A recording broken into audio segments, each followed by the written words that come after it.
Hello student, नमस्ते। हमारे इस प्यारे से यूट्यूब चैनल में आपको स्वागत है।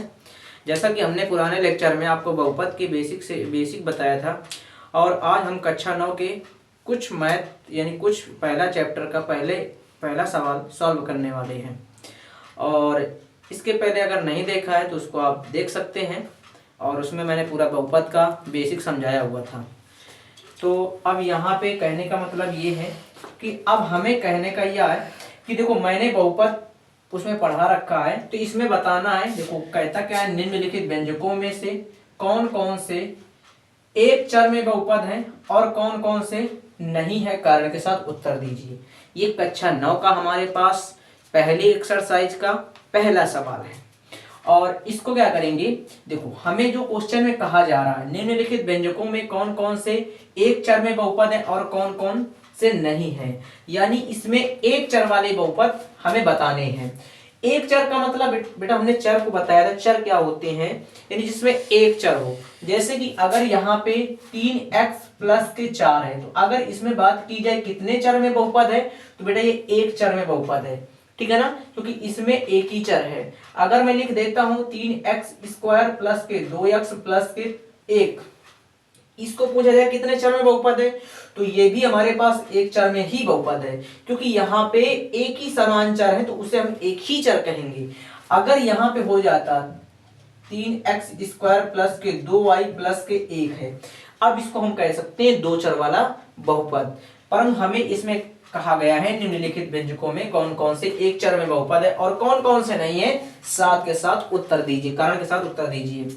तो देखो, जैसे कि पहला सवाल हमारे पास है, इसमें अगर बात कही जाए तो इसके अनुसार यहाँ पे ये एक चर में बहुपद नहीं है। ये हमारे पास कितने चर में बहुपद है, एक चर में बहुपद है, यानी ये एक चर है, क्योंकि यहाँ पे हमने बताया हुआ है उसमें एक ही समान हो तो उसे हमें एक चर बहुपद ही बोलेंगे, ठीक है ना। तो ये हमारे पास एक चर में बहुपद है, ठीक है ना। और जैसे ये हमारे पास है, ये क्या बहुपद है, हाँ बिल्कुल है। तो ये भी हमारे पास एक चर में बहुपद है, ठीक है ना, क्योंकि इसमें एक ही चर तो है, तो एक चर में क्या है, बहुपद है। अब आते हैं बात इसमें, तो क्या ये हमारे पास बहुपद है, तो ये भी हमारे पास बहुपद नहीं है। यहाँ पे बहुपद ये इसलिए नहीं है क्योंकि यहाँ पे 3 अगर इसकी t का अगर रूट हटाएंगे तो यहाँ पे इसकी पावर 1/2 हो जाएगी। हमेशा यहाँ पे जो बहुपद की घात होती है वो कभी ना तो आधी होती है ना तो ऋणात्मक होती है, परंतु यहाँ से रूट हटाया जाता है। देखो यहाँ पे हमारे पास एक चर है, तो चर है तो यहाँ पे चर के ऊपर यानी अधूरी घात नहीं होनी चाहिए, इस कारण ये हमारे पास बहुपद नहीं है, ठीक है ना। तो ये हमारे पास बहुपद नहीं है। अब आते हैं चौथे सवाल में। तो अब बताओ यहाँ पे ये बहुपद है क्या, तो यहाँ पे कौन से चर में बहुपद है, तो चलो इसको सॉल्व करते हैं। अगर यहाँ पे इसका एलसीएम लिया जाएगा तो y² प्लस के 2y आ जाएगा, ठीक है ना। अगर बेटा इसको ऊपर लेकर जाएंगे तो y² प्लस के यहाँ पे 2y माइनस के 1 आ जाएगा, तो ये भी हमारे पास बहुपद नहीं होगा। क्यों नहीं होगा, क्योंकि यहाँ पे ये हमारे पास इसकी घात ऋणात्मक है। तो अब हमने बताया था कि जो ऋणात्मक घात होती है जिस बहुपद की, जिसकी ऋणात्मक घात होती है, तो हमारे पास बहुपद नहीं होता है। तो ये इस कारण हमारे पास ऋणात्मक, इसकी जो पावर है वो ऋणात्मक है, इस कारण ये हमारे पास बहुपद नहीं है, ठीक है ना। तो इस कारण ये भी हमारा सवाल सॉल्व हो जाता है।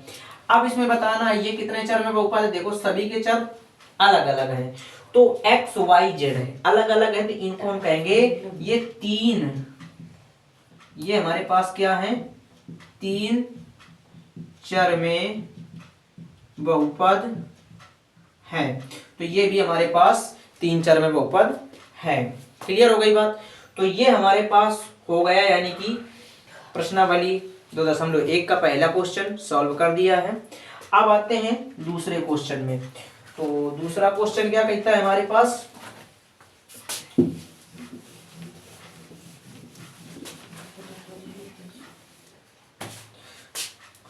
तो अब देखो इसमें हमने बताया है कि जो जो बहुपद नहीं होते हैं, यानी कि जो ऋणात्मक होती है जिनकी घात, वो बहुपद नहीं होते हैं, जिनकी घात धनात्मक होती है वो बहुपद होते हैं, ठीक है ना।